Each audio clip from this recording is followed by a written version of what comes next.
Om Swastiastu. Terima kasih atas waktu yang diberikan kepada kami. Yang terhormat Bapak Iketut Pasak Gunawan dan teman-teman semuanya. Kami dari IPA 3A kelompok 2 akan membawakan materi tentang Bhagavata Purana. Berikut nama anggota kelompok kami. Untuk mempersingkat waktu, kepada pemateri saya persilakan. Bhagavata Purana atau Srimad Bhagavatam, disingkat Bhagavata atau Bhagavatam, adalah salah satu kitab Purana dalam agama Hindu yang mengandung syair cerita, kepahlawanan, dan mitologi tentang berbagai awatara atau penjelmaan Tuhan yang turun ke dunia yang ditulis dalam bahasa Sanskerta. Kitab ini menekankan nasihat bakti dalam agama Hindu, yaitu tulus ikhlas memuja Tuhan. 24 inkarnasi Wisnu. Dalam berbagai Purana, biasanya hanya disebut ada 10 inkarnasi Wisnu. Namun dalam Bhagavata Purana dinyatakan ada 24 inkarnasi Wisnu. Wisnu memiliki sebuah wujud asli yang tidak bisa dilihat dengan mata kepala sendiri. Wujud beliau memiliki banyak kaki, paha, tangan, mulut, mata, telinga, hidung, dan kepala. Dari wujud asli inilah berbagai inkarnasi beliau tercipta. Dan dari wujud ini pula Brahman diciptakan. Inkarnasi Wisnu yang pertama adalah seorang Brahmana. Brahmana adalah kasta tertinggi dalam ajaran Hindu. Kewajiban seorang Brahmana adalah mengabdikan dirinya kepada ajaran ketuhanan dan berdoa kepada Tuhan. Inkarnasi Wisnu yang kedua adalah dalam wujud seekor babi hutan atau biasa dikenal dengan Waraha. Dalam wujud ini beliau menyelamatkan dunia dari bahaya tenggelam oleh air bah yang maha dahsyat. Dalam inkarnasi yang ketiga, beliau berwujud seorang resi agung yang bernama Narada, Resi Narada. Sebagai Resi Narada, beliau mengajarkan betapa pentingnya umat manusia memuja Wisnu dan berbagai pahala yang akan didapatkan. Dalam inkarnasi yang keempat, beliau mengambil wujud sebagai dua orang resi yang berbeda, sekaligus kedua resi ini adalah Nara dan Narayana. Kedua resi ini melakukan berbagai tapa brata yang hebat. Inkarnasi Wisnu yang kelima adalah juga seorang resi. Resi ini bernama Kapila. Selain itu, tersebutlah seorang resi bernama Asuri yang kemudian atas petunjuk Kapila, beliau disuruh mendirikan sebuah aliran filsafat yang disebut Samkhya Yoga Darsana. Di dalam inkarnasinya yang keenam, Wisnu kemudian lahir sebagai putra dari Resi Atri dan istri beliau yaitu Anusuya. Nama yang dipakai oleh Wisnu dalam inkarnasi kali ini adalah Dattatreya. Sebagai Dattatreya, Wisnu kemudian memerintahkan Alarka, Prahlada, dan yang lainnya untuk menempuh atau mempelajari jalan kebenaran. Inkarnasi yang ketujuh terjadi dalam masa pemerintahan Swayambhu Manu, yaitu Manu pertama yang memerintah pada Manawantara yang pertama.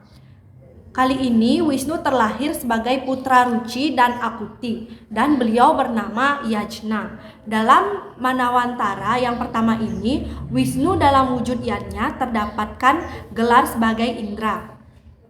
Inkarnasi Wisnu yang ke-8 adalah Resaba, putra Raja Nabi dan Permaisuri Maru. Dalam inkarnasi ini beliau mengajarkan tentang cara meditasi yang paling baik dan bahkan beliau telah mengajarkan mereka yang telah sangat terpelajar dalam bidang ini.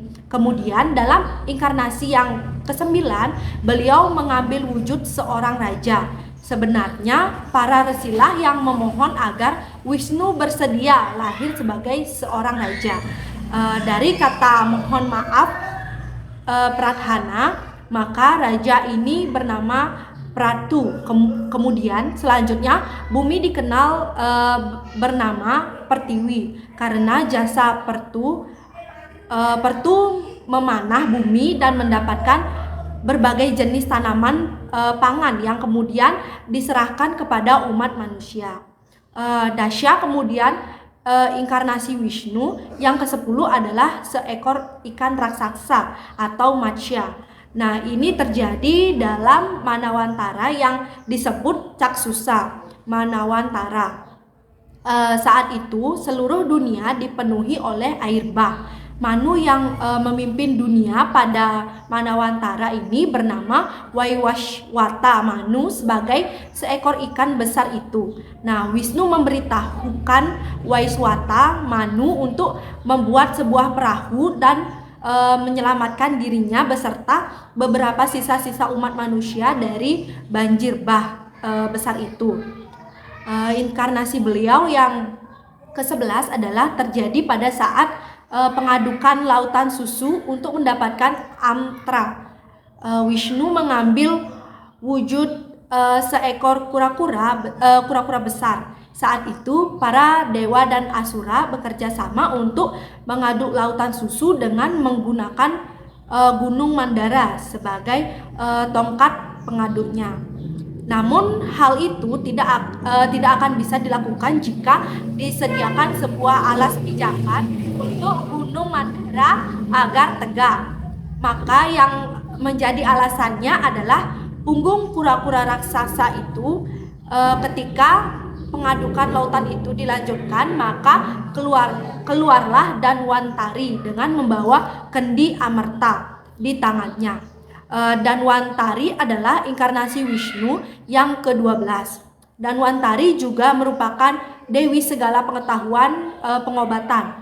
Bersama para dewa, para asura juga menginginkan bagian atas amerta. Namun Wisnu kemudian mengambil wujud seorang wanita cantik untuk menunggangi para asura agar mau menyerahkan kendi amerta itu. Ini adalah inkarnasi Wisnu yang ke-13. Hiranyakasipu adalah yang menjadi raja dari para raksasa yang mulai menegakkan para dewa. Maka dalam hal ini Hiranyakasipu harus dihancurkan. Untuk hal ini Wisnu kemudian berinkarnasi dalam inkarnasi yang dikenal dengan nama Narasima, yaitu makhluk setengah manusia setengah singa. Narasima adalah inkarnasi Wisnu yang ke-14. Wujud Wisnu ini kemudian membunuh Hiranyakasipu dengan cakarnya. Baik, di sini saya akan melanjutkan materi yang selanjutnya. Setelah Hiranyakasipu kemudian menjadi raja para raksasa adalah Wali, yang kemudian menyingkirkan para dewa di surga. Inkarnasi Wisnu yang ke-15 adalah Brahmana Cebol, yaitu Wamana Awatara. Wamana Awatara ini kemudian menemui Wali untuk meminta wilayah seluas 3 pijakan kakinya. Karena Wali adalah raja yang dermawan, maka permintaannya dikabulkan. Namun tiba-tiba Brahmana Cebol itu berubah menjadi makhluk yang sangat besar, hingga dalam setiap langkah pijakannya menutupi bumi, langit, dan juga sorga. Maka Wali akhirnya terpaksa harus menyerah pada Wisnu dan para dewa yang lainnya. Pada suatu waktu ketika para raja di bumi menjadi sangat jahat dan mulai menghalau para Brahmana, raja-raja itu adalah para kesatria. Para kesatria adalah golongan kasta yang kedua dalam kepercayaan Hindu, dan tugas utamanya adalah mengangkat senjata dan melindungi dunia dari kejahatan. Setelah diketahui bahwa para raja itu telah menjadi jahat, maka Wisnu kemudian lahir menjadi Parasurama. Ini adalah inkarnasi beliau yang ke-16. Parasurama kemudian menghancurkan para kesatria yang sewenang-wenang dan para kesatria itu berjumlah 21 orang agar kebenaran bisa ditegak kembali. Setelah inkarnasi yang ke-16, maka lahirlah inkarnasi yang ke-17.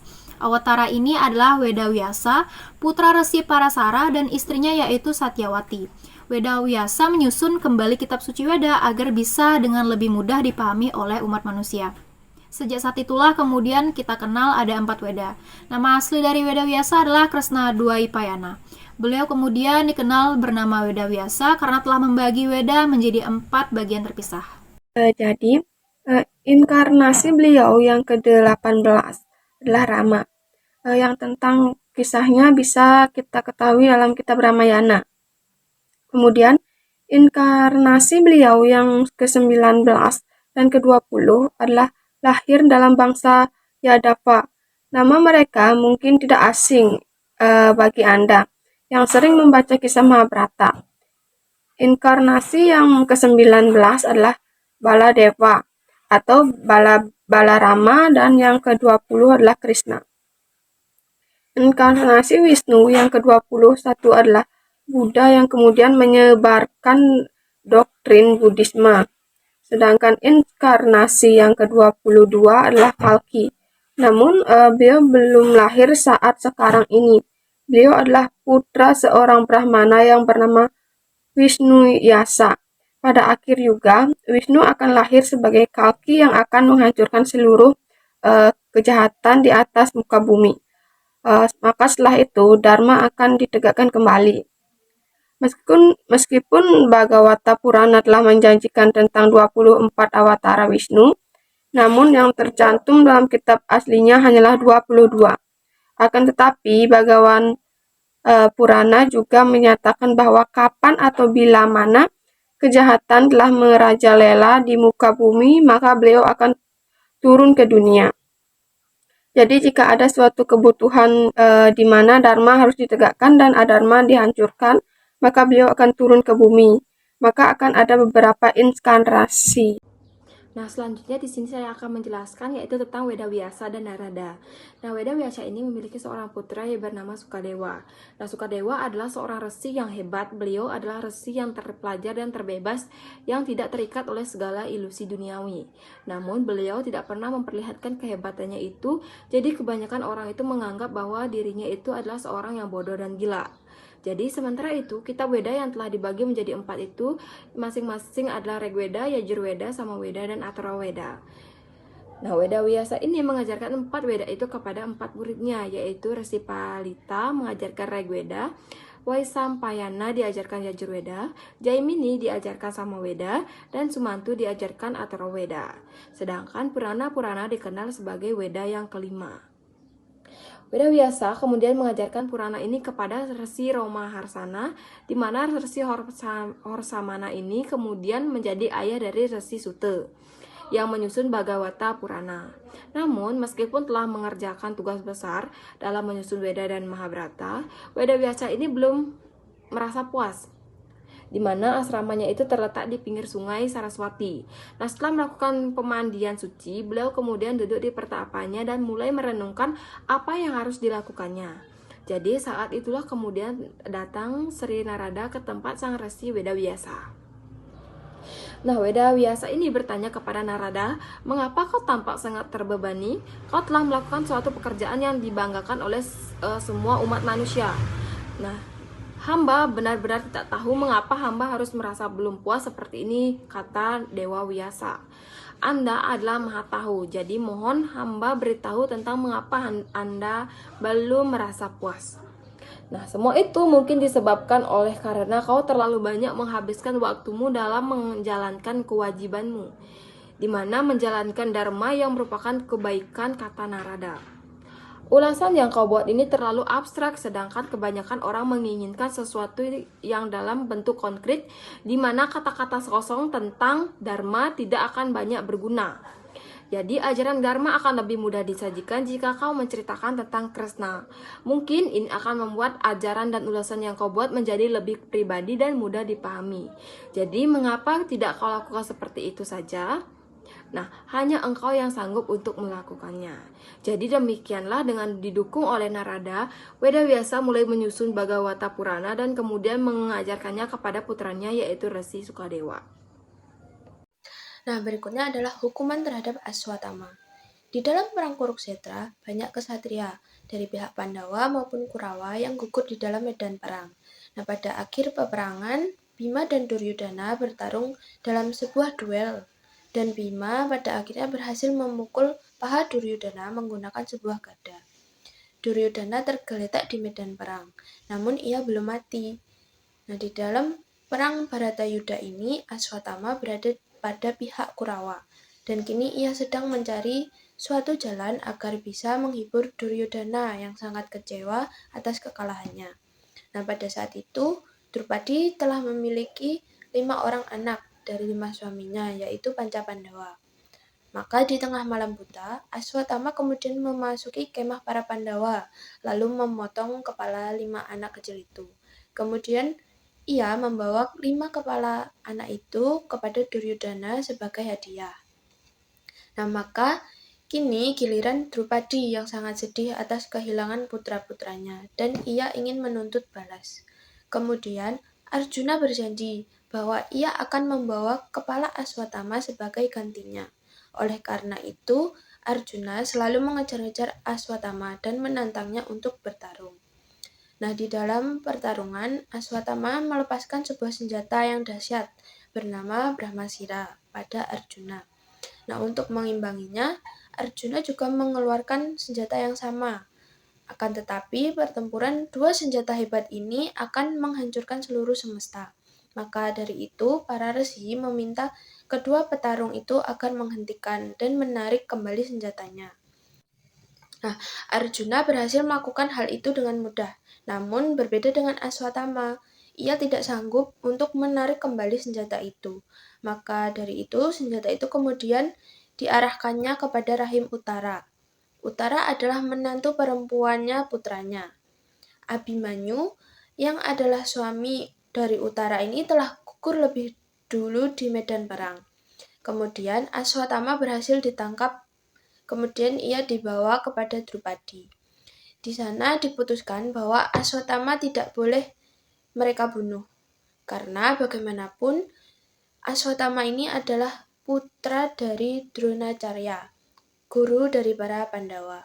Nah, Aswatama kebetulan memakai sebuah perhiasan permata dari kepalanya, dan perhiasan itu kemudian dipotong dan diberikan kepada Drupadi sebagai simbol dari kepala Aswatama, dan ia dibiarkan bebas olehnya. Lalu, bagaimana dengan senjata Brahmasira yang diarahkan pada rahim Utara? Nah, saat itulah Utara kemudian berlarian kepada Krishna untuk meminta pertolongan. Lalu Krishna memasuki rahim Utara untuk melindungi bayinya. Nah, anak itulah yang diberi nama Parikesit, yang kelak akan menjadi raja besar. Nah, karena bayi itu telah dilindungi oleh Wisnu, maka para Brahmana mengusulkan agar anak itu dinamai Wisnurata, yang artinya dilindungi oleh Wisnu.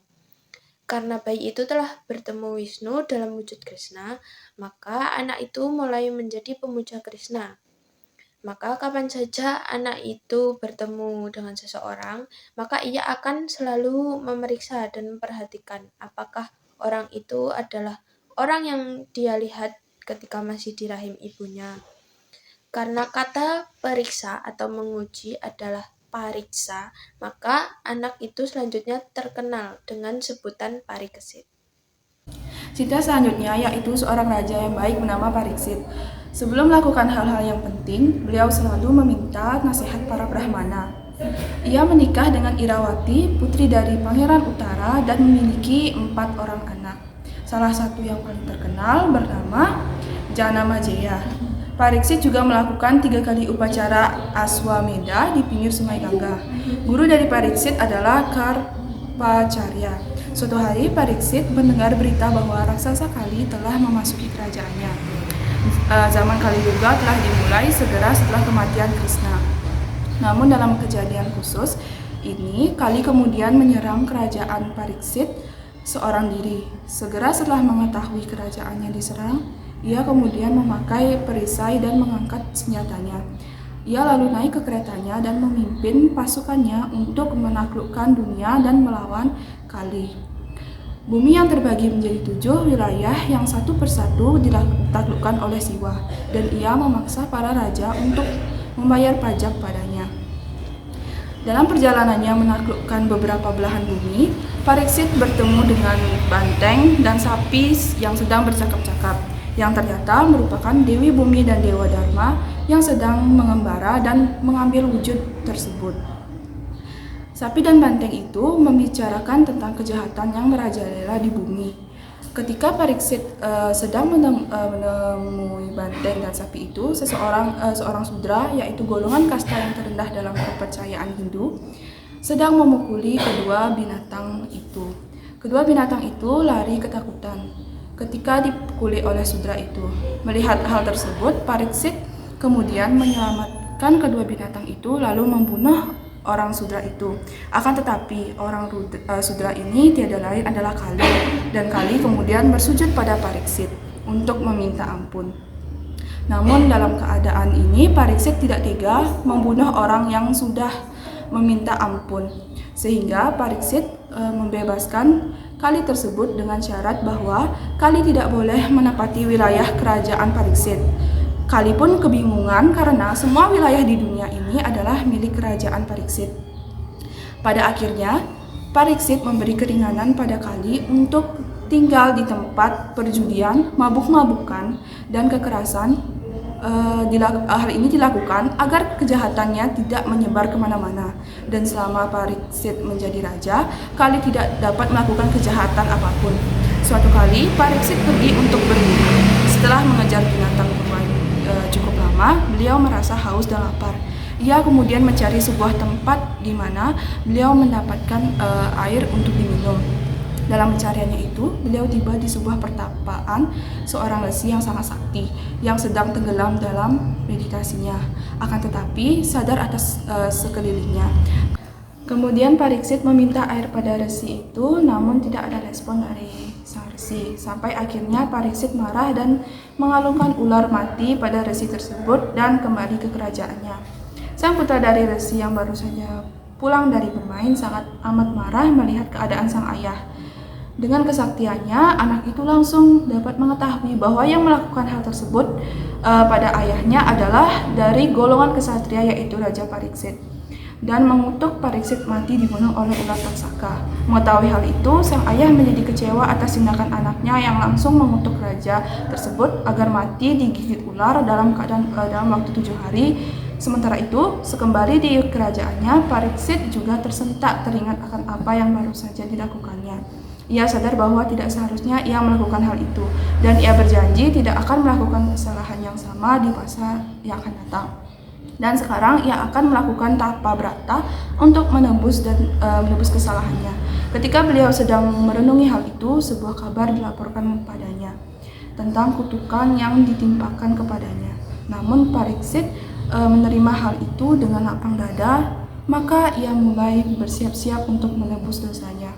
Baginya, jika memang ia ditakdirkan untuk meninggal dalam waktu 7 hari, maka terjadilah seperti itu. Namun, untuk menghembuskan nafas terakhirnya, ia memilih Sungai Gangga, dan ia akan menghabiskan waktu 7 harinya dengan bermeditasi pada Krishna. Maka Pariksit kemudian mulai puasa dan tapa bratanya di pinggir Sungai Gangga. Ia bermeditasi dan merenungkan Krishna. Para resi berkumpul untuk menyaksikan pemandangan yang mengagumkan itu. Pariksit sangat senang atas kedatangan para resi itu, yang berarti bahwa di saat terakhir hidupnya terberkati. Saat itu, putranya yang bernama Janamejaya juga datang hingga ia bisa langsung menobatkan anaknya menjadi raja. Para dewa dan resi sangat kagum atas ketenangan jiwa Pariksit dalam menyambut kematiannya, sehingga para dewa menyiramkan bunga kepadanya dari langit. Saat itu datanglah putra dari Vyasadewa, yaitu Resi Sukadewa. Beliau baru berumur 16 tahun, namun karena tingkat kesucian rohaninya yang sangat tinggi, membuat para resi yang berkumpul berdiri untuk memberi hormat padanya. Pariksit juga memberi hormat lalu bersujud padanya dan berkata, "Hamba terberkati oleh kedatangan Anda. Mohon ceritakanlah apa yang harus diketahui oleh orang yang akan mati." Maka sang resi muda Sukadewa mulai bercerita kepada Raja Pariksit. Kematian Raja Sanda. Suatu hari Krishna pergi ke Indraprastha, ibu kota kerajaan Yudhistira, dan para Pandawa sangat senang menerima kedatangannya. Yudhistira kemudian berkata pada Krishna, "Aku ingin melakukan sebuah upacara Raja Surya. Bagaimana pendapatmu?" "Aku kira itu adalah ide bagus," jawab Krishna. "Kalahkanlah semua raja-raja di dunia, tapi ingat kau tidak akan bisa menyelesaikan upacara itu dengan sempurna sebelum Raja Sandra kau bunuh." Para Pandawa bersaudara kemudian memulai tugas besar untuk menaklukkan dunia. Sadewa ke arah selatan, Nakula ke barat, Arjuna ke utara, dan Bima ke timur. Setelah semua raja di dunia berhasil ditaklukkan, maka Bima, Arjuna, dan Krishna kemudian menyamar sebagai Brahmana dan pergi ke kerajaan Raja Sanda. Mereka menemui Raja Sanda dan berkata, "Kami datang dari negeri yang jauh, mohon berikanlah kami sesuatu." Sebenarnya Raja Sanda menyadari bahwa mereka adalah para ksatria yang menyamar menjadi Brahmana. Namun ia berkata, karena kalian datang sebagai Brahmana, maka aku akan memberikan apa yang kalian mau. Katakan apa yang kalian mau. Kami ingin berduel dengan Anda, kata Bima, Arjuna dan Krishna. Pilihlah salah satu dari kami sebagai lawanmu. Baiklah, jawab Raja Sanda. Tapi aku tidak akan melawan Krishna yang pengecut itu. Karena merasa takut oleh seranganku, ia kemudian melarikan diri ke Mathura, ke Dwarka. Aku juga tidak akan bertarung melawan Arjuna. Ia mudah diriku dan tidak terlalu kuat untuk melawanku. Maka aku akan bertarung melawan Bima. Selanjutnya dipersilakan medan untuk pertarungan antara Raja Sanda dan Bima. Pertama, mereka menggunakan gada yang kemudian hancur karena saling berbenturan. Kemudian pertarungan itu dimulai bergulat. Suaranya terdengar seperti 2 ekor gajah yang saling bergulat. Mereka bertarung selama 27 dari hari. Mereka bertarung pada siang hari dan pada malam hari. Mereka berbincang-bincang layaknya seorang teman. Bima tidak akan membunuh Raja Sanda karena raja yang sakti tidak akan memiliki sebuah rahasia dari kelemahannya. Bima tidak akan bisa membunuh Raja Sanda karena raja yang sakti itu memiliki sebuah rahasia dari kelemahannya yang tidak diketahui oleh siapapun. Namun Krishna mengetahuinya.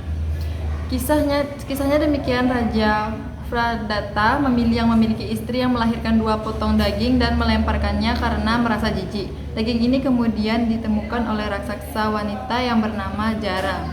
Dia kemudian menyatukan kedua potongan daging itu dan menghasilkan bayi kecil. Karena kata sandi berarti pun menggabungkan dari 2 hal, maka anak itu kemudian dinamakan Raja Sanda atau anak yang telah disatukan oleh Jara. Pada hari 28, Krishna kemudian menyarankan Bima untuk menangkap 2 kaki Jarasandha dan memisahkan tubuhnya. Itu kemudian menjadi 2 dan hanya dengan cara itulah Bima berhasil membunuh.